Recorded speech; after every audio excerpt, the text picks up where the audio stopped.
cerita kan. Okay.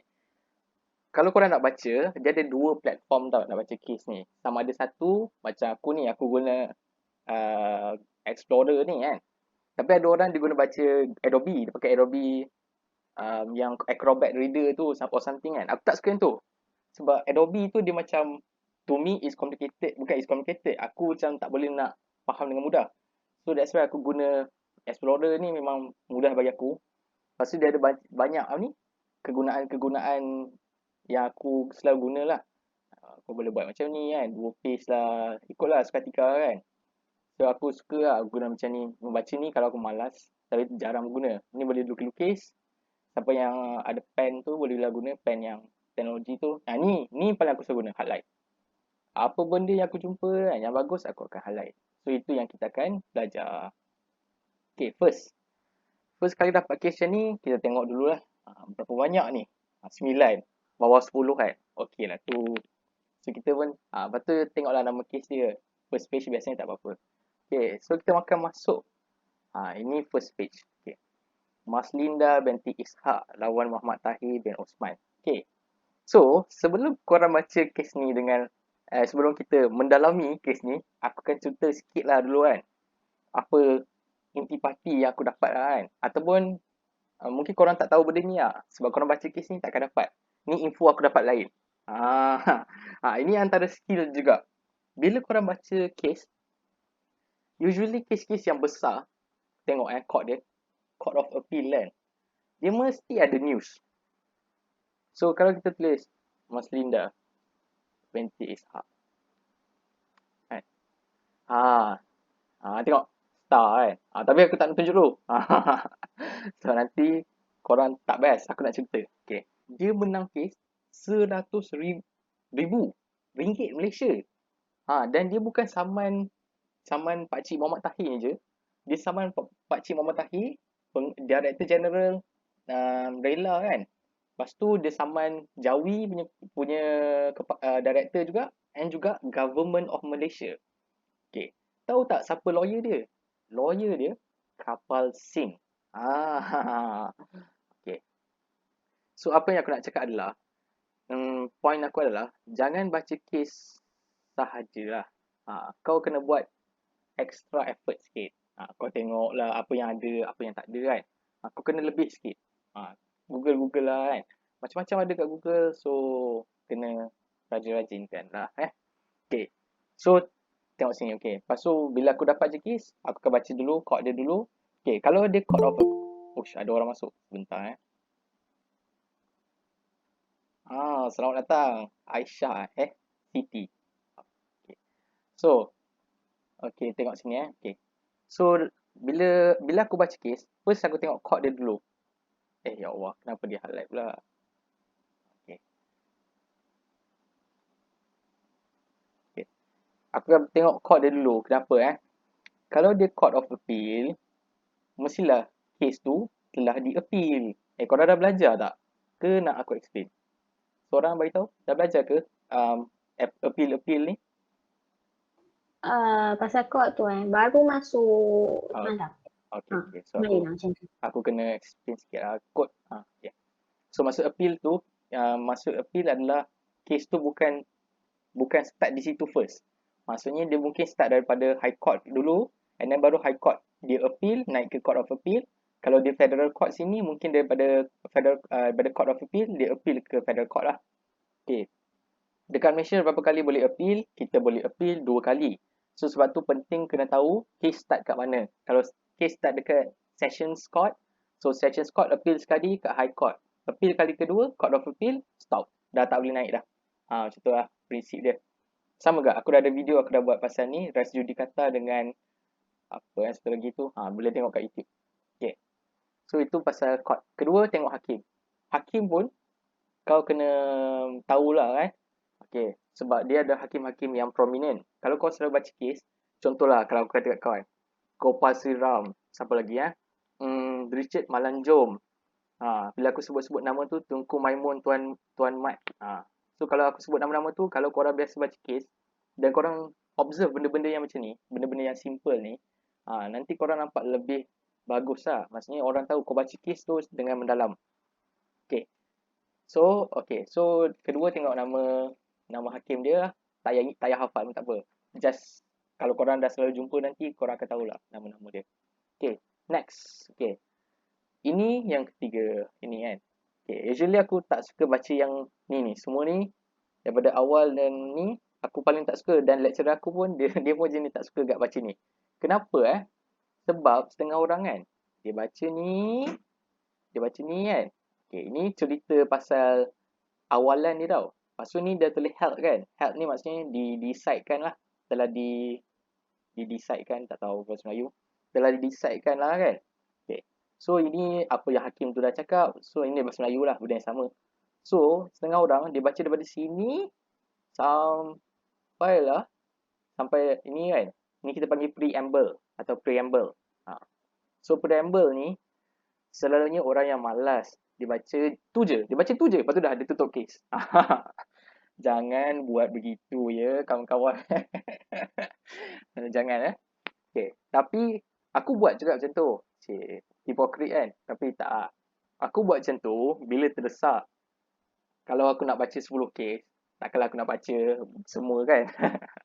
Kalau aku terdesak, aku baca ni je lah. Atas ni je lah. Tapi kalau tak terdesak, aku baca habis. Kalau setakat 9 pages ni, sekejap je. Habis kerja. Alah, sikit je. Serius. Serius kan. So, memang sekejap je. Okay. So, first kali korang tengok ni Okay, kat sini, dia explain. Tapi usually, dekat sini, dia explain daripada awal sampai akhir. Dia macam, bagi aku lah too compact. So, kau akan dapat a glimpse je pasal kes tu. Kau tak dapat full. And then, bila kat sini pun, walaupun ni macam ratio decidend. Ratio decidendi tahu ke? Seorang wakil, cuba jawab. Ada yang dah belajar? Dah. Okay. Decidendi tahu. Okay, tu. So, ratio decidendi ataupun reason for the decision. Okay. So, itu kejap lagi aku masuk lagi. Tapi ini dia punya ratio decidendi. Tapi still, it's not full lah ataupun it's not complete. Bagi aku lah. Asalkan nak faham case, boleh. Kalau untuk aku pun kan, aku pun tak faham lagi bila baca atas ni. Aku macam tak puas hati. Macam ada benda yang tak cukup bagi aku lah. Aku kena baca habis juga. Okay. So, kita mau baca. Okay. Nampak tak aku highlight-highlight ni kan? Okay, ni highlight-highlight ni bukan saja syok-syok Ni benda-benda yang aku rasa penting. Contohnya, dia kata sini kan, a parent who could not control her bladder asked her friend to shield her from the view of others. Okay. So, dekat sini dia ada satu tindakan, bagi akulah, dia ada satu tindakan untuk menghalang. Jadi, dia dah buat satu halangan. Tapi, snap numerous photos ni maksudnya ni. So, first respondent rush and pull down the shawl. Okay, ni so dia lupa nak highlight. Tapi, maksudnya sekarang ni, dia dah tutup. Tapi, ada orang tarik. Bagi aku penting sebab, kalau aku nak jadi lawyer, aku rasa ni something yang important. Because, kecuali lah dia kencing tu, dia tak tutup kan. Dia memang terbuka, semua orang tengok. Itu lain lah. So, mungkin dah tak salah dia ni ambil gambar. Perempuan ni pun tak tahu malu kan. Tapi, in these circumstances, perempuan ni pun dah tutup pakai shawl dia. Tapi, lelaki ni, tak tahulah gatal ke apa kan. Dia pergi tarik shawl tu, lepas tu, dia pergi ambil gambar kan. Aku pun tak tahulah apa masalah pakcik ni. Lepas tu, okay, ni bukan high court pula. Okay, kenapa aku highlight yang high court? Sebab aku tak baca high court. So, kalau aku tak baca high court, aku kena tahulah apa jadi kat high court kan. So, aku bacalah kat sini. Dah tulis dah apa jadi. Dah malas baca. So, aku highlight juga. So, apa yang korang rasa penting, highlight je. Highlight je. Jangan takut, jangan segan. Highlight je. Tak ada siapa pun nak tengok. Okay. Tapi, aku punya macam prinsipal bila meng-highlight sesuatu, janganlah highlight semua Jangan highlight semua benda. Kau highlight benda yang penting je lah. Sebab kalau kau dah highlight semua benda, nanti kau baca balik kes tu, kau dah pisang dah. Sebab semua benda highlight kan. So, kau kena baca semualah kes tu. Sebab semua benda kau highlight. Kalau kau highlight benda-benda yang penting je, macam aku buka nak ajar korang ni kan. Aku tak payahlah baca semua. Aku baca je lah apa yang aku dah highlight kan. Macam tu lah. So, satu lagi, kalau korang dah highlight dekat guna aku punya Explorer ni, bukan aku punya lah, yang guna software yang sama, ni kan ada tekan button ni save. So kalau korang dah save, next time korang buka, highlight ni tak hilang. Satu lagi tips Okay. So ini ratio decidendi. Okay, health ni adalah apa yang telah ditentukan. Okay. So lama gila aku baru kat sini Tak apa, sekejap lagi ni. Okay, so tengok sini. Yang ni bahasa Melayu. Bahasa Melayu ni baca tau. Kalau rajin. Aku tak baca sebab bahasa Melayu aku okey. Tapi kalau korang yang spesies cakap English daripada kecil sampai besar, tolonglah baca bagi aku. So kalau kau yang jenis speaking kat rumah tu, baca. Ni baca, wajib. Kalau kau daripada lahir cakap bahasa Melayu dengan mak bapak, tak payah baca. InsyaAllah okey. Okey. Okay, so ini apa pula? Ini adalah cases yang ada dalam case ni. Okay, maksudnya dia orang cite the cases lah. Contohnya case ni kan. Kemungkinan, ni dah tulis referred kan. Okay, dia ada 3. Referred, followed dengan distinguish. Ni referred, followed, ada tak distinguish? Tak ada. So maksudnya dia ikut yang ni je. Tak ada apa-apa yang dia distinguish. Itu nanti korang akan belajar dalam kelas 035. Nah, aku tak nak huraikan lebih lah. Ni buang masa juga. Just so you know je lah. Ini cases yang dia cite ratio decidendi daripada case lain. Sebab ingat kita akan terpakai kepada case-case yang telah diputuskan kan. So same goes to here lah. So case-case yang telah diputuskan, dia orang ambil balik prinsipal yang sama, apply dalam case ni. That's why dia followed. Referred tu just referred je. Kalau dia followed, maksudnya dia ikut almost 100%. And usually case tu ada fact of the case yang sama. Fact of the case tu dia punya sejarah case tu lah. Apa yang berlaku dalam case tu lebih kurang sama dengan case ni. That's why dia followed. Okay. Okay, ni. Okay. Kapal sing. Okay. Korang tahu? Mesti ada yang tak tahu kan. Tapi kalau ada yang tahu tu, Alhamdulillah. Aku happy. Sebab sangat bagus. Kapal sing ni antara orang yang lawyer yang hebat lah. Tapi malangnya dia dah meninggal. Okay. Kapal sing ni antara kes yang dia bawa. Contohnya kes ni. Maslin Diabetes Haq. And then juga kes Anwar Ibrahim. Waktu kes liwat Anwar Ibrahim tu, dia juga yang bawa. Dan sebagainya lah. Mana aku tahu info-info ni, kena buat research lebih. Jangan setakat kapal sing, kau tak Google kan. Kalau kau macam, kapal sing ni macam pernah dengar lah. Cuba Google. Google lah, tengoklah apa kehebatan dia semua. Nanti kau nak sembang-sembang kan dengan lawyer-lawyer, kau tahulah siapa kapal sing. Tapi tak tahu korang tahu tak, sebab kapal sing lama ke dia dah meninggal. So mungkin korang macam, bukan zaman korang lah. Tapi kita tak ada jauh sangat kan. Tapi zaman aku pun ramai tak kenal. Tak tahulah kalau ada yang kenal. Kalau kenal, bagus. Nanti aku bagi korang aiskrim. Okay. So ini Suryadi JCA. Okay. Kenapa nama dia seorang? Tadi kat atas tadi kan. Kat atas tadi, nama ada 3 kan. Ni ada 3 lelaki. Tapi kenapa bila kat sini nama dia 1 je? Maksud dia adalah keputusan yang dibuat ni adalah secara unanimously decided ataupun panggil apa diputuskan dengan keputusan yang sama.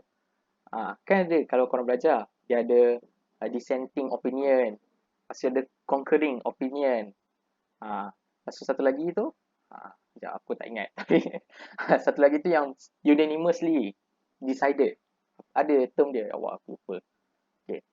So bila dia Suryadi ni, dia je yang delivered the judgment ataupun delivering the judgment of the court. Maksudnya judges lain setuju dengan pendapat dia. Okay. Kalau judges tu tak setuju dengan pendapat dia, dia akan dissent ataupun akan ada dissenting opinion. Okay. So aku explain satu-satu lah. So yang macam ni ada satu je hakim delivered judgment. So maksudnya keputusan tu dipersetujui oleh ketiga-tiga hakim secara bersama. Okay. Yang kedua, concurring. Concurring ni adalah bila judges tu tiga-tiga ada keputusan yang sama tapi atas alasan yang berbeza. Maksudnya contoh okay. Aku bagi contoh lah baru best kan. Aku suka bagi contoh dalam cerita yang macam lawak. Okay. So contoh kita semua nak makan nasi lemak kan. So aku kata okey lah jom makan nasi lemak, aku lapar. Lepas tu korang semua cakap kita orang pun lapar. So tu unanimously decided. Semua setuju atas alasan yang sama, lapar. Okay. Tapi kalau dia conquering tu dia punya decision yang sama, alasan berbeza. So aku kata lah, jom makan nasi lemak, aku lapar. Tapi contoh Mimi kan, Mimi kata, aku tak lapar, tapi sedap juga nasi lemak. Alasan berbeza. Tapi dia nak makan nasi lemak juga. Okay. Yang ketiga, dissenting. Contoh aku kata, aku nak makan nasi lemak, aku lapar. Tapi, aku ambil satu nama lah si Mimi dia. Afiq lah Afiq. Okay. Contoh Afiq. Afiq kata, tak nak. Aku nak makan nasi ayam sebab nasi ayam dekat kedai makcik Piah tu sedap. Itu dissenting. Dia keputusan pun lain dan alasan dia pun definitely lah akan lain. Itu that is definite lah. Memang tak boleh ubah. Okay. Yes. Dia tak setuju. Dia tak yes. Betul. Thank you sebab tanya soalan tu. Mungkin ada yang juga yang kita tanya-tanya kan. Tapi hopefully contoh aku tadi tu macam okey ke sebab tu macam layman term lah So kiranya betul. Maksudnya sekarang ni Afiq dengan aku tak setuju. Tak setuju lah dan kata lain. Tak bersetuju. Tu je lah in simple terms. Okay. So, bila sampai sini, bawah je nama ni, usually dia akan cerita fact of the case. Sebab tu aku suka baca yang ni daripada atas. Yang ini lebih detail dan setengah judges dia orang pandai menulis. Dan tulisan dia orang tu lebih mudah difahami daripada yang atas. So, kita mau baca. Okay. Bila kita baca, okay, aku confirm. Korang mesti tak tahu ni. General, aggravated, exemplary damages. Ni mesti korang tak tahulah. Sebab aku pun degree baru tahu kan. Baru belajar. So, kalau benda-benda yang korang tak tahu ni, korang boleh highlightkan macam ni. Sama ada satu, korang Google. Atau dua, tinggalkan je. Sebab usually benda ni is not very important at your level. Tapi it's good to know. So, bolehlah Google. Tapi at your level ni, honestly speaking, dia tak affect sangat lah. Tapi damages korang tahu kan? Ni aku nak ajar. Apa beza damage dengan damages? Kalau korang masuk kelas Safri, dia mesti akan ajar. Tapi mungkin korang tak tahulah. Aku tak tahu siapa yang mengajar korang. So, dia beritahu aku beritahu korang pula. Damage adalah kerosakan. Damage. Itu semua orang tahu. Damages adalah ganti rugi. Lain. So, kalau dia bukan singular dengan plural kan. Damage satu, damages banyak bukan Okay. So damages ni ganti rugi. So kiranya dia orang ni nak minta ganti rugi lah dalam kata lain. So tengok, perlu tak korang tahu semua benda ni? Tak perlu kan? Korang tengok je damages, korang tahu oh dia nak ganti rugi. Macam tu lah.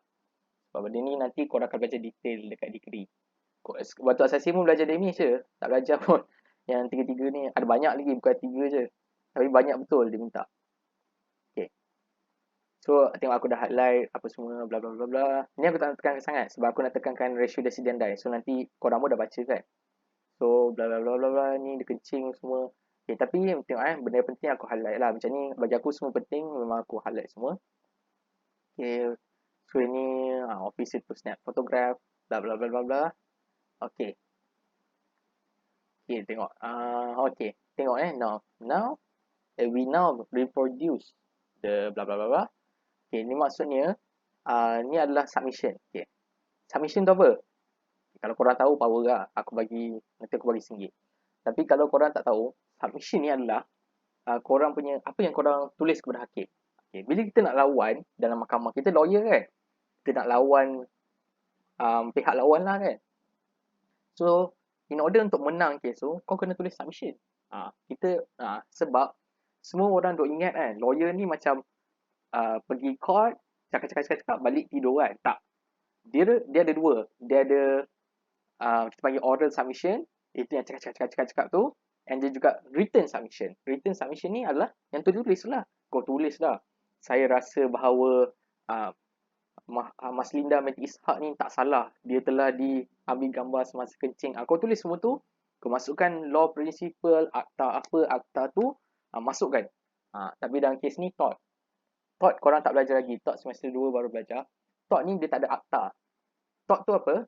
Kalau korang tahu tort secara simple, tort tu adalah jenayah yang tidak sampai kepada jenayah berat. Dia jenayah yang biasa-biasa je. Jenayah yang tak boleh masuk kriminal. Dia jenayah yang masuk sivil. Maksudnya bila jenayah tu dilakukan, kau boleh saman je. Kau tak boleh masuk lock up lah kalau kau buat jenayah tu. Tapi korang akan belajar lebih detail nanti. Sebenarnya boleh juga masuk lock up. Tapi tu kemudian lah. Tapi just for your information, tort ni adalah kita kata tak tahu apa translation bahasa Melayu dia. Tapi dalam bahasa Inggeris dia tort lah kan. Tapi korang nak faham dia jenayah yang light. Dia bukan jenayah yang heavy. Okay. So kalau bila kita cakap pasal tort, dia tak ada akta. Tak ada akta yang govern tort. Tak ada akta tort, tak ada. Akta tort 1999 tak ada. Tak wujud Okay, so tort ni apa yang diguna? Diguna case. Decided cases. So lagi banyak case tu berlaku, nanti lagi banyaklah cases yang boleh digunakan. Mesti korang pening tak apa. Itu lupakan apa cakap tadi. Okay. So next. Okay. Ni pun factual basis, tak ada apa-apa sangat. Bla bla bla bla. Okay. Oh, dia ni case ni tak ada. Okay. Selalunya kalau case yang panjang, dia akan tulis macam ni tadi. Dia akan tulis ni.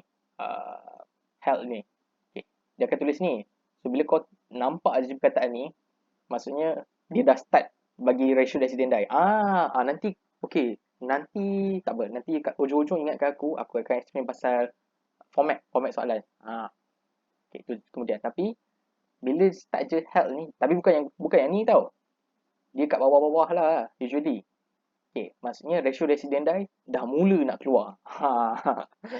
Dah nampak dah bau-bau dia tu dah ada dah ratio decidendi.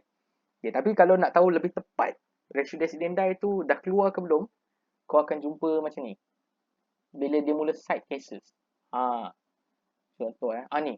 Tengok ni Dia bila dia start cite cases, maksudnya somewhere around here there is a ratio decidendi. Macam itulah. Okay. So kita pun okay. So aku akan explain sikit pasal ratio decidendi supaya korang lebih faham. Ratio decidendi adalah a reason for a decision. What is a decision? Okay. A decision is here. Okay. Ni decision. With the above finding concretized blah blah blah blah blah. Ni tak yang atas tu saja je kot dia nak cakap macam panjang. Tapi okay, it is a strike of law when an injury or loss caused by a third party. Tak. Ni ratio decidendi. Okay. Ni. Sorry. So conclusion. The conclusion of the first defendant principle being vicarious liable. Okay, dia bagi tahu yang defendant ni bersalah. Dia tu bersalah. Dia ni bersalah. Ataupun siapa menang, siapa kalah. Tengok. Lepas tu, we allow the appeal. Appeal di allow. Oh, korang mesti tak faham kan kenapa di allow kan? Okay. So, dalam mahkamah, ada dua perkataan yang korang tahu. Okay. Yang pertama, allow. Yang kedua, dismiss. Dismiss Allow, satu lagi dismiss. Comment. Nampak ya aku. Macam ni lecturer kan. So, okay. Allow dengan dismiss. Kenapa dia past tense? Sebab dah berlaku lah kan. Okay. So, sekarang ni, kalau dia allow tu maksudnya menang lah. So, kalau hakim tu kata, hakim tu takkan macam, jadi, awak menang. Lepas tu semua tepuk tangan. Tak. Tu kalau dalam TV, mungkin lah kan. Tapi kalau dalam mahkamah, dia macam serius sikit. So, nanti hakim tu, your appeal is allowed. Allowed. Ada past tense sikit kan. Is allowed. So, bila kau dengar tu, biasanya klien mesti tak faham lah. Dia macam, menang ke kalah? Menang ke kalah? Tapi kalau kau lawyer, kau tahu lah, allow tu menang lah. So, kau cakap, menang lah. Nanti klien kau happy lah. Tapi kalau hakim kata, oh, your appeal is dismissed. Ataupun, the case is dismissed. Kalau dia muka dia bergarang sikit, dismiss, dia marah kan. Semestinya kau kalah lah. Kalau kalah, jangan bersedih. Kalau kau kalah, kita boleh appeal. So kalau kalah, appeal lagi kan. Appeal lah. Appeal sampai 2 kali lah. Kalau 2 kali appeal, kau dah kalah juga. Waktu tu barulah bolehlah sedih, pergilah nangis kan. Kalau tak, jangan nangis. Kan? Orang kata apa? Masih ada masih ada hari esok. Okay. So kita teruskan lagi Okay. Okay, so sekarang ni, so korang dah faham ini adalah decision. Okay. Ini decision. So tadi aku cakap tadi, ratio decidendi is the reason for decision. So maksudnya macam mana, okay, dalam kata lain kita bagi satu macam teori, bukan apa panggil apa question lah, satu question kepada diri kita. Okay, question dia adalah, what is the reason for this decision? Okay, so maksudnya kenapa hakim tu kata benda ni, the appeal is allowed? What is the reason? Itulah ratio decidendi. So kalau kau jumpa ratio decidendi kan, lepas tu kau tengok ratio decidendi tu, oh sebab ni lah hakim tu kata case is allowed kan. So maksudnya itulah ratio decidendi. Okay, faham tak?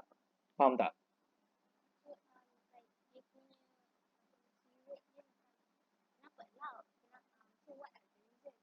Yes. Betul. So kalau korang baca, usually aku akan tengok okay, apa step baca case Step baca case, first baca, tak apalah, itu jagilah. Itu pelutuk-pelutuk nanti dah lepak-lepak sikit aku beritahu. Okay. So, tapi aku akan pergi ni dululah. Usually aku nak tengok siapa menang, siapa kalah. Okay. Lepas tu, bila baca case, okay, kalau aku tak apalah, aku dah biasa baca case. So, aku baca dah boleh sekali lalu. Kalau korang baru-baru nak up ni, kan, pasti kalau ada buku nota satu atau kertas kan, so korang kena, sebab mesti nanti akan confuse punya.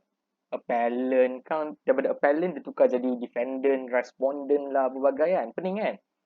So tulis Mas Linda appellant, Muhammad Tahir respondent. Bila kalau dia kata appellant, korang tengok balik buku nota kau. Oh, Mas Linda. Mas Linda. Macam tu. Sebab tengok yang macam judge ni memang pening. Dia pergi guna, dia tak guna respondent, dia guna defendant. Macam nak tahu defendant, kau kena baca lah kan. Okay. So sekarang ni kita nak tengok ratio decidendi. Aku bagi contoh satu. Okay. Cuba tengok aku dah highlight Oh ni tadi kat bawah tadi ada. Ni. Okay. Ini adalah bagi aku dalam banyak-banyak ni, kat sini baru judges ni bagi ratio decidendi sebenarnya. Jangan terkejut aku memang suka mencari. So sebenarnya kat sini baru ada ratio decidendi. Okay, kenapa apa keyword dia? Ambil pen cepat. Catat. Okay. Keyword dia adalah in this case. Kau tahu tak kenapa? Tahu tak kenapa aku gelak? Sebab waktu aku dulu tak ada siapa nak bagi tahu. Untunglah korang aku bagi tahu. Sedih sial. Bersyukur sekejap lagi kau tunjuk syukur lah. Bersyukur sikit aku bagi tahu ni dia keyword dia, in this case. Apa beza dia kan, ni pun yang atas-atas ni pun in this case lah juga, case yang sama lah, mana ada case lain kan. Tak, salah, kau salah, aku betul. Sebab dia adalah yang atas-atas ni, nampak tak, dia pergi side case ni, dia pergi side case tu, case ni, ni case ni pula dia side apa semua kan. So bila dia side ni, dia baru explain law. Dah belajar ILEC tak? Seorang beritahu ILEC. Ya, betul. Okay, so ILEC tu, so sama juga, hakim diguna prinsip dia sama, ILEC. So first tadi issue, and then law mana? Ni lah law dia, yang dia masuk case ni. Sebab tak ada akta, so dia tak masukkan lah akta. Kalau ada akta, akan dia masukkan sekali akta. Tapi since tak ada akta, dia masukkan case je lah. So this is the law. Law. Lepas law, apply. Bila kalau kau apply, ni lah, in this case lah, dia apply Dia apply yang law dia dah explain tu, dia masukkan dalam case. Dia masukkan dalam the current case. Susahlah online ni, aku tak boleh nak. Aduh, tak apa tak apa. Okay, tapi faham kan? Kalau faham, kalau senyap tu faham lah tu. Okay. So in this case, sumpah, memang betul lah, aku tak tipu kan. Kalau korang baca case lain ke, nanti bila dia start dia cakap in this case, bila dia kata in this case, maksudnya dia nak start bagi ratio. Okay, tengok ni aku tak highlight tu, tak penting sangat ah. Okay. So tapi ada tak yang penting sebenarnya? Tapi in general, ni semua adalah ratio descendant. This whole paragraph. Okay. So tengok dia cakap, dia kata, okay, aku tak boleh nak explain kat korang. Sebab vicarious liability ni, korang tak belajar lagi. So kalau aku cakap pun, korang pun tak faham lah. Tapi in essence, kau cari ni in this case. Okay. So dia punya key dia adalah dua benda Satu, in this case. Kalau jumpa in this case, ratio dah dekat. Ratio dah dekat ataupun in this case tu is the ratio. Satu. Kedua, lepas korang dah baca ni, bla bla bla bla, baca baru korang rasa. Cakap pada diri sendiri kan. Is this the reason for the decision? Kalau korang rasa, kalau the answer is yes, so inilah ratio descendant. Kalau korang baca, is this the reason for this decision? Maybe not lah. Kalau maybe not lah tu, bukanlah tu. Itu lah. So adakah apa yang kau baca ni kau akan dapat keputusan ni? Kalau bukan, bukan lah. Kalau ya, maksudnya itu ratio descendant. Okay. So tengok, aku rasa tengok dia akan end dekat our conclusion. Our conclusion. Kenapa aku stop dekat our conclusion? Okay, sebab ini adalah decision. Ini adalah reason for this decision. So bila dia dah kata vicarious liability bla bla bla bla. So our decision adalah, so seolah-olah aku cakap macam ni. Okay, aku bagi contoh yang layman term lah. So aku cakap aku lapar gila malam tu, lepas tu malam tu nasi habis, beras habis, aku dah penat nak makan. Tengok tu my reason. So my conclusion is aku beli nasi lemak. Nampak tak? So the conclusion is aku beli nasi lemak. But what is the reason for aku beli nasi lemak tu? The reason is aku lapar, beras dah habis, makanan tak ada, mak aku keluar. Itu the reason. The decision is beli nasi lemak. So that's why aku rasa, bukan rasa lah, memang betul pun lah. So our conclusion ni adalah decision dia lah. So dia kata defendant liable. Liable ni, okay, kalau korang tak tahu vicarious ni tak apa, sebab ni legal term. Tapi kalau korang tahu liable ni maksudnya bersalah lah. Ini aku tak nak bagi literal translation. Nanti korang pisang. So aku beritahu bukan literal translation. So, liable ni in other words bersalah lah. So kalau aku kata, kita cari satu nama lah malam ni. Dayang. Kalau aku kata Dayang is liable for murder. Maksudnya Dayang bersalah untuk pembunuhan. Itulah contoh sorry Dayang. Okay. So itu contoh je lah. So kalau korang tahu liable, so korang kata our conclusion of the first defendant principle ni tak apa-apa saja je dia nak bagi English tu sedap. Being vicariously liable is also in consonant. Bapak bahasa dia. In consonant maksudnya, consonant ni apa? Bukan consonant A, I, O, U tu ya. Itu vowel consonant. Consonant B, C, D, E, F, G itu. Okay. So consonant ni maksudnya consistent. So dia kata, maksudnya adalah is also consistent with the submission of the learned federal council. Council tu apa? Korang mesti counselling mesti tahu so council ni bukan counselling. Council ni adalah aku bagi hint sikit. L A apa W lawyer lah. Counsel ni lawyer. Okay, kalau kita masuk court, hakim tu takkanlah lawyer, sila bagi tahu. Lawyer? Tak. Dia tak akan panggil lawyer. Dia akan panggil counsel. Baru nampak macam acah sikit kan. Lawyer kan acah kan. So dia kenalah counsel, baru macam counsel. Kalau lawyer macam tak best kan. Counsel. Okay. Lepas tu ni kan. Aku selalu tertipu dan kawan-kawan aku pun sentiasa tertipu dengan perkataan ni. Learned. Okay. Sebab even kawan aku yang pandai English, SPM Inggeris A+ pun, dia macam tak tahu how to pronounce benda ni tau. Sebab lecturer semua sebut learned tau. Lepas tu kita macam learned? Kenapa lecturer sebut learned? Memang learned. Sebutan dia memang learned. Tak percaya Google. Sebutan dia memang learned. Tak tahulah kita orang je yang bodoh kan. Mungkin batch korang pandai. Tapi sebutan dia learned. So apa tu learned? Okay, bila kau ada kawan, contoh semua katalah kita semua lawyer kan. Okay, aku takkanlah cakap this is my lawyer. Tak. This is my lawyer friend. Tak. Itu nampak sangat kau ni amateur ataupun amator kan. Kalau kau hebat, kau lawyer yang mantap, kau akan cakap macam ni. This is my learned counsel. Tak pun my learned friend. So nanti orang macam, oh, learned. So, maksudnya kau learned kan. Ni aku saja buat cerita bodoh supaya korang ingat. Learned tu maksud dia, learn kan belajar kan. So kalau dia learned, maksudnya dia telah belajar. So dia dah ada ilmu dalam otak dia. So kalau aku kata kau adalah my learned friend, maksudnya kau ni ada banyak ilmu dalam kepala kau. Itulah learned. Okay. Lepas tu federal ni tuang mana pula federal kan? Federal ni maksudnya daripada persekutuan lah. Korang tak belajar lagi kan? Alamak. Tapi tak apa lah. Federal ni nanti-nantilah kan. Sebab asalkan korang dah faham counsel tu lawyer. So kalau dia kata with the submission tadi aku dah explain. Submission of learned.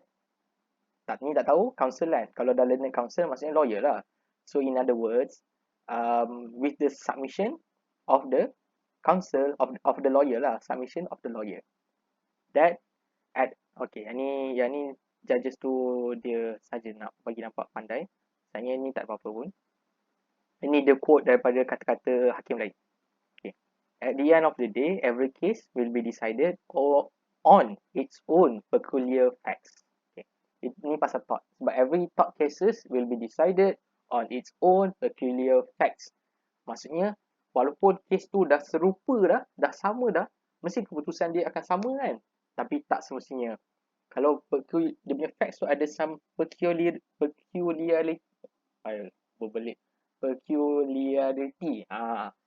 Facts itu kemungkinan decision dia akan berbeza. Macam itulah. Tapi thought tu nanti korang akan belajar lain.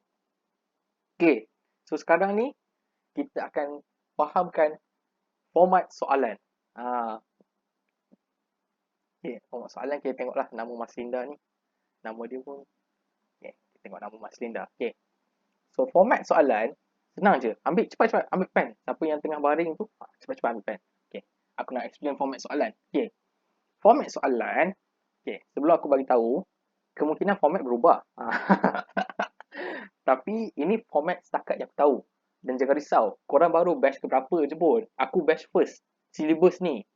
So, jangan takkan tukar punya lah. So, format soalan senang.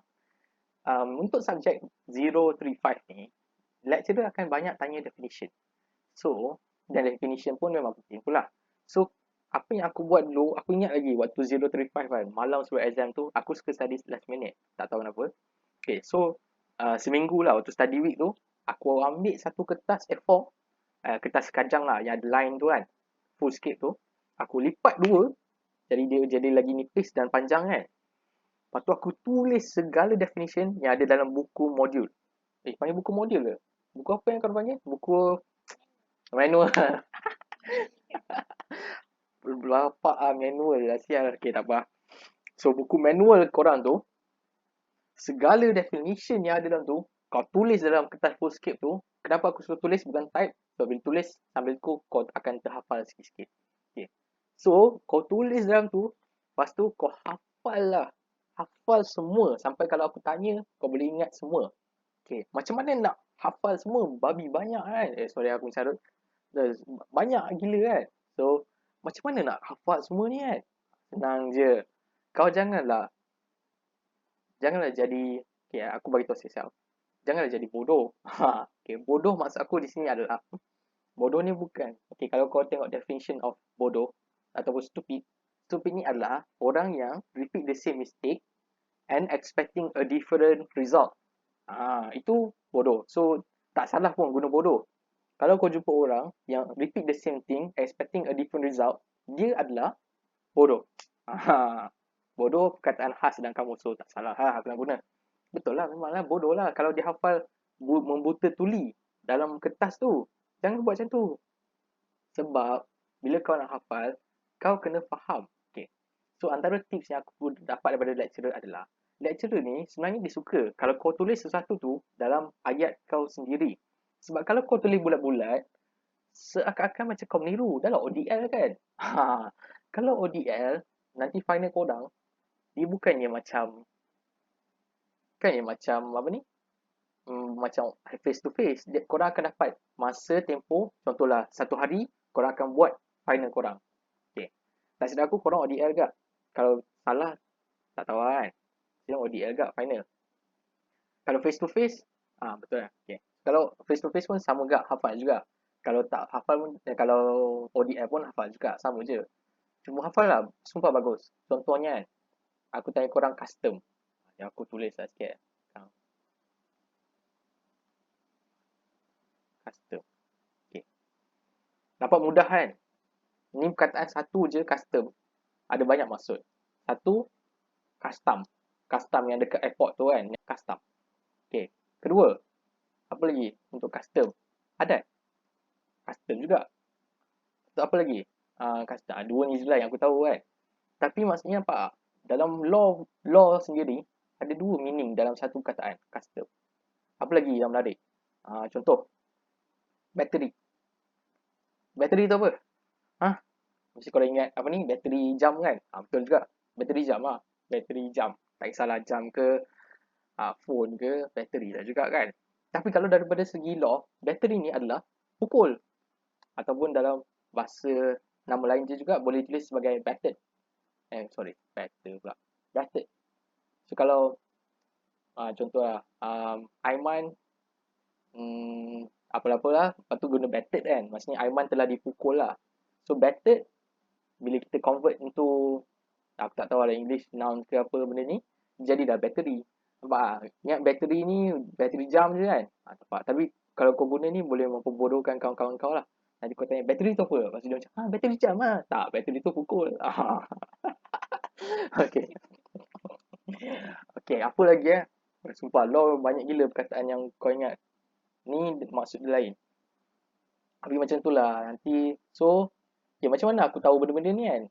Satu, sebab aku faham. So, jangan hafal membuta tuli.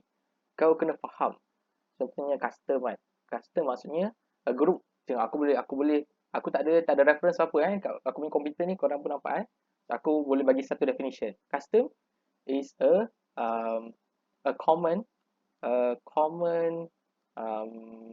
habit of a group of people which is passed to generation to generation. Contohlah kan, English tu terabur sikit lah, tapi just aku nak korang fahamkan konteks ya. So, a common habit of a group of people which is passed from a generation to blah blah generation. Apa ke benda tu? Adat lah. Kan? Senang kan? Nampak tak? Perlu tak aku nak hafal perkataan susah-susah daripada buku tu? Tak perlu. Kau keluarkanlah apa yang kau faham. Inilah apa yang kau faham. Nampak? Senang kan? Nampak? Tu kau kata study smart, don't study hard. Study hard, nanti susah nak hidup. Study smart. Macam ni lah study smart. Tapi lagi senang kalau ada guide. Inilah guide yang aku nak bagi. Okay. So itu satu. Akan keluar banyak definition. Okay, and then so kau kena hafal definition. Kedua, kau kena hafal ni. Ni apa kita panggil? Procedure. Procedure. Sebab nanti dia tanya macam mana nak cari, dia tak tanyalah macam nak cari case online, tapi dia kata macam mana nak buat technological research, macam mana nak buat research ni, research tu. dia akan tanya-tanya macam tu. Lepas tu pasal sources of law semua tu, itu senang je. Kau baca je buku tu. Kau katamkan satu buku tu. Alah, buku tu nipis. Dah lah ada banyak-banyak kartun-kartun, tulisan-tulisan kan. Gambar karikatur kan. Lagi senang kau nak baca. Tak ada. Kau belum tengok buku luar aku kan. Lagi tebal. Satu buku 500 page. Tak ada kartun-kartun lukis. Tak ada bubble chat lah apalah. Korang, atas aku buku korang si ada teka silang kata kan. Crossword korang kena cari kan. Kau masuk degree tak dapat lah adik. So buku tu senang. Baca je. Habis baca, fahamkan. Lepas tu tidur. Tidur, masuk exam. Alah, buat exam ODL. Kau boleh buat jap, tidur, buat jap, tidur. Suka lah kan. Okay. So, itu kedua. Banyak prosedur ataupun kita panggil apa? Prosedur lah kan. Teknik-teknik lah itu baca je buku. Apa yang kat buku tu, itu yang keluar. Tapi tips aku, jangan tiru bulat-bulat. Paraphrase ni, boleh juga kau buat. Jadi, kau pecahkan ayat tu. Kata ayat tu ada macam dua konteks. Kau pecahkan lah. Maksudnya kan. Aku kena buka Word lah. Tapi tak apa. Malas. Aku buka sini je. Okay. So contoh lah. Ali dan Abu suka makan apple. Satu contoh. Ini ayat dia. Kau nak paraphrase kan. Kau pecahkan lah. So ayat dia. Ali suka makan apple. Dalam masa yang sama. Nampak? Dalam masa yang sama. Abu juga suka makan apple. Simple kan? Dah paraphrase. Sebab kalau lecturer check, dalam dia ada satu alat tau. Nama alat tu turn in. Payah nak menyebutnya. Ni alat dia. So kalau kau guna turn in ni, lecturer boleh check kalau kau tiru daripada buku ke apa. So jangan copy paste. Dia pun aku pun tak berkenan dengan orang copy paste. So janganlah copy paste. So buat je macam ni. Aku selalu pakai macam ni je. Tak payah nak sinonim lah apa. Kalau kau buat macam ni, confirm. Alat tu tak boleh check. Aku berjamin 100%. Okay. So, itu ketiga format soalan. Yang first tadi definition. Kedua, procedure. Okay, lepas tu aku ajar sikit bahasa paraphrasing tu. And then yang keempat. Inilah soalan yang paling banyak markah dia. Apakah soalan itu? Soalan baca case. Sebab tu aku suruh korang baca case ni. Korang dah bertuah sebab korang dah pernah ada pengalaman baca case. Tak tahulah mungkin sebelum ni ada. Tapi mungkin ada yang first time baca case. So bila korang baca case, korang senang aku cakap lah baca case ni is a skill. It is an acquired skill. Dia bukan benda yang mungkinlah ada orang lain lahir boleh baca case. Tapi usually benda ni perlu belajar. Kau tak boleh macam baca case, belajar sendiri. Boleh tapi susah. Tapi this time around, aku yang ajar korang, so korang dah ada satu advantage lah. Okay, so bila korang ada satu, dah acquired this skill. So, cuba nanti try carilah apa-apa case. Kadang-kadang case 5 pages pun ada. Aku ada, nanti aku hantar dalam group. In case kalau ada nak training lagi. So, korang baca case-case macam tu. Simple je, baca. And then, kau fahamkan lah. Kau buatlah macam aku ni. Tulis ni kan. Buatlah tulis-tulis sikit kan. Highlight ni kan. And then supaya kau train minda kau untuk cari usually ratio desidendi lah yang dia nak. So kau train untuk cari ratio desidendi dalam satu case. Cubalah buat. Cuba cari satu case, lepas tu cari ratio desidendi dia. And then tunjuk kat lecturer ke kan. Kemudian betul tak saya buat ni contoh kan. Ataupun kalau nak aku check kan boleh juga. Ikutlah. Tapi better pergi ke lecturer. Nanti lecturer akan kenal kau lagi bagus. Okay. So that's why aku rasa baca case ni penting. Sebab yang cover chapter 1 sampai chapter last tu, aku boleh buat video je. Yang ini is an acquired skill. Korang kena betul-betul tahu dan faham macam mana baca case in order to baca case. Kalau tak, nanti bila korang buka je paper tu, ada case, akan pisang kan. So better ada, okay. Tapi aku I would like to point out another thing which is called obiter dictum. Okay. Obiter dictum. Satu lagi obiter dictum ni nama lain dia juga dicta. Benda yang sama. Ataupun ratio decidendi. Nama lain dia ratio. So kalau dah soalan dia kata find the ratio. Kau janganlah kira nisbah accounting pula mana dah tahu ada budak account kan. Salah lah tu. So kalau minta ratio tu jangan buatlah calculation sebab law memang tak ada matematik. Kau carilah ratio decidendi. Benda yang sama. Okay. Tapi okay, macam aku cakap tadi. Okay, by the way, just nak promo sikit lah. Dua-dua ni ada dalam YouTube channel aku. So kalau ada yang tak ingat boleh tengok balik. Okay. Lepas tu subscribe. Okay. So selingan ratio decidendi apakah ia? Reason for the decision. Decision. Okay, orbital dicta ni senang cakap opinion. Okay. Aku bagi contoh bagi contoh baru faham. Okay. So kalau ratio decidendi itu reason for my decision. Okay. So orbital dictum ni pula opinion yang aku bagi lain. Tiba-tiba suka hati aku nak bagi. Ya, aku cerita bagi layman term dulu supaya korang faham lah. Okay, contoh aku kata, disebabkan aku lapar hari ni, aku makan nasi lemak. Okay, kan? Itu reason dia lapar, decision dia nasi lemak. Lepas tu aku sambung lagi. Tapi kalaulah hari tu aku tak lapar, kemungkinan aku makan ikan bilis saja. Contoh kan. So, nampak tak? Yang nasi lemak tu adalah fakta. Memang aku dah makan tadi dan aku makan sebab aku lapar. Yang ikan bilis tu, aku tak makan pun. Tapi aku saja nak cakap. That's my opinion. Kan? So, itulah orbital dictum. Contoh, aku bagi contoh berdasarkan kes dah pula kan. Okay, contoh kes dia macam ni Ali, tak. Bolehlah Ali dengan Abu kan. Abu dia ambil pisau. Tak nak. Abu dia ambil garfu. Dia cucuk Ahmad. Tadi Abu dengan Ali nama kata Ahmad. Okay. Ali dengan Abu. Ahmad ni kacau lah. Okay. So, tadi kan garfu kan. Ali ni dia cucuk Abu pakai garfu. Disebabkan dia cucuk tu, Abu pun mati. Contohlah kan. Abu mati. Innalillah kan. So, hakim tu kata lah. Okay.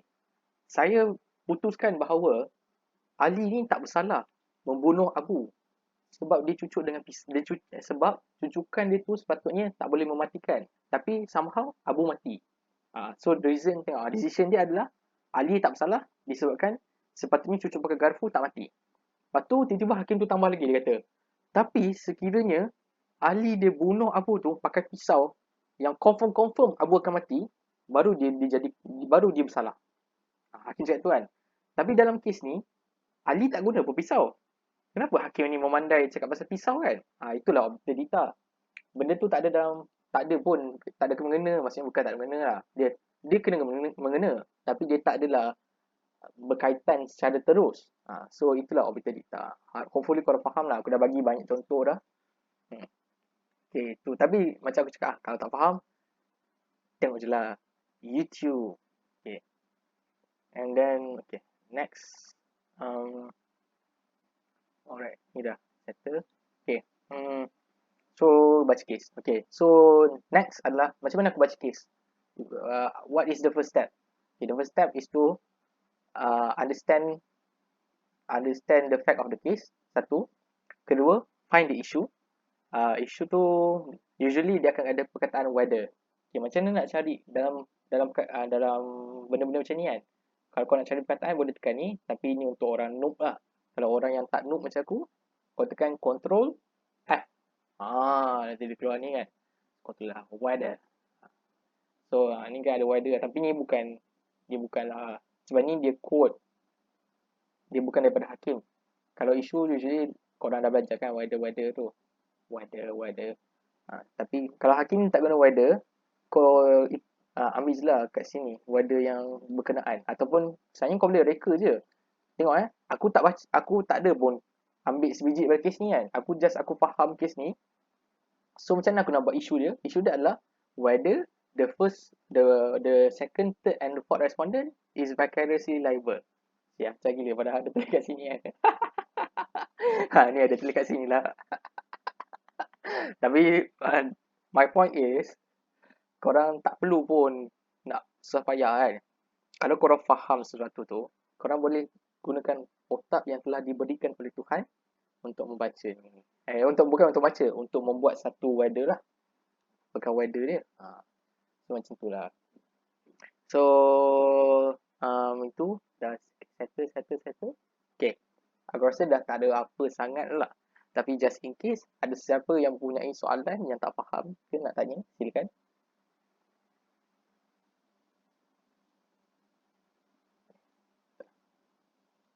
Ada ke? Kalau tak ada, kita tak boleh tidur. Kalau tak ada lah. Kalau ada, aku tunggu.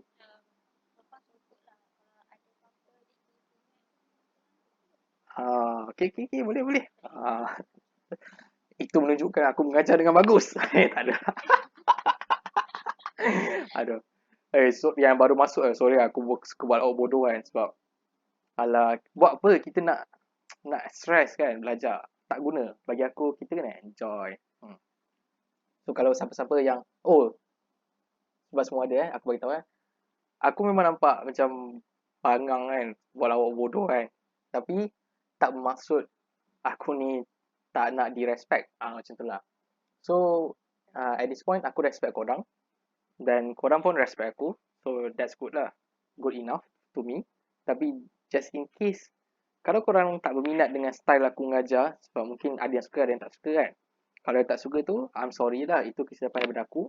Tapi kalau korang suka style macam ni, sebab aku prefer kalau lecturer mengajar macam ni, macam santai sikit. So, thank you for staying sampai habis. Okay. So, macam biasalah, yang baik tu datang daripada Tuhan, yang buruk semua datang daripada aku. So, thank you so much sebab datang kelas ni. And kalau nanti aku akan buat video untuk 034. 035. Aku akan cover. InsyaAllah, boleh. So, kalau tak apa-apa, dah boleh bersurai. Selamat malam semua. Alright. You're welcome. Waalaikumsalam.